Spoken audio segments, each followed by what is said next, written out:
This is your emergency fund, and this is your emergency fund with inflation. But it doesn't have to be this way. You can utilize a really powerful strategy to prevent your emergency fund from losing value to inflation. This method ensures you have full access to your emergency fund at a moment's notice, while also ensuring your money is inflation-proof and backed up with the full protection of the US government. Today, we're going to walk you through this strategy and how you can effectively use IBonds to guarantee your emergency fund never loses value to inflation. I'll also walk through a clear example at the end so you can see exactly how this can be used in practice. Let's jump in. To understand how this strategy works, you first need a high-level understanding of what an IBond is. The I in IBond stands for inflation and is a special type of bond offered directly from the US government. This bond guarantees your money will grow at the same pace or an even greater pace than the rate of inflation. I've already made a video covering everything you need to know about IBonds,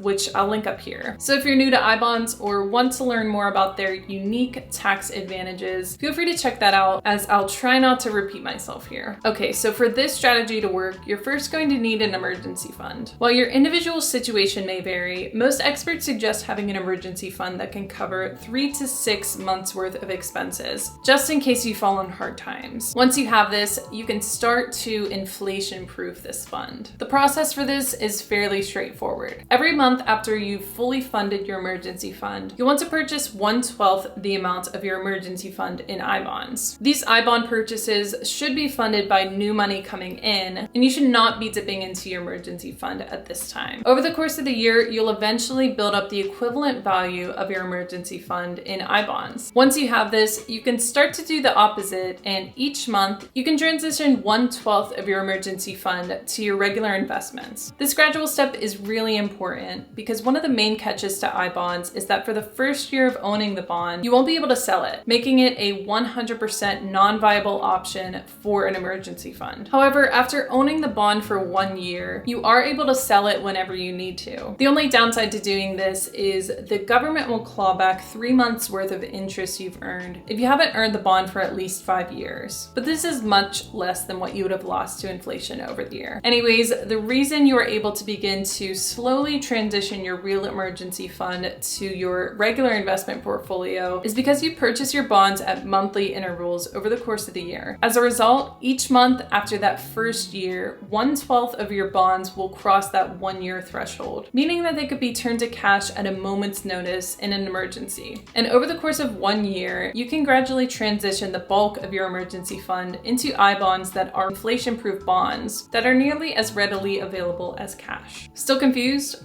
Let's walk through an example. Let's say you have an emergency fund of $6,000. You're scared because at the current rate of inflation, which at the time of this recording is 7.5%, your emergency fund will be worth $450 less in just 1 year. So you want to slowly shift your emergency fund from cash to IBonds. In order to ensure you always have $6,000 readily available, you want to purchase IBonds gradually while keeping your emergency fund untouched. Dividing $6,000 by 12 months, you determine you should buy $500 worth of IBonds each month. Over the course of the year, you'll eventually build a portfolio of $6,000 worth of IBonds. Once you have this, you realize it's time to slowly begin shifting your old emergency fund to other investments. You do this at the same rate of $500 per month to ensure that every time you shift $500 of your emergency fund, $500 worth of IBonds cross their 1-year anniversary mark, making them readily available in case you need them. Over the course of the second year, you'll transition your whole emergency fund over to your other investments, while at the same time ensuring all of your IBonds become available to cash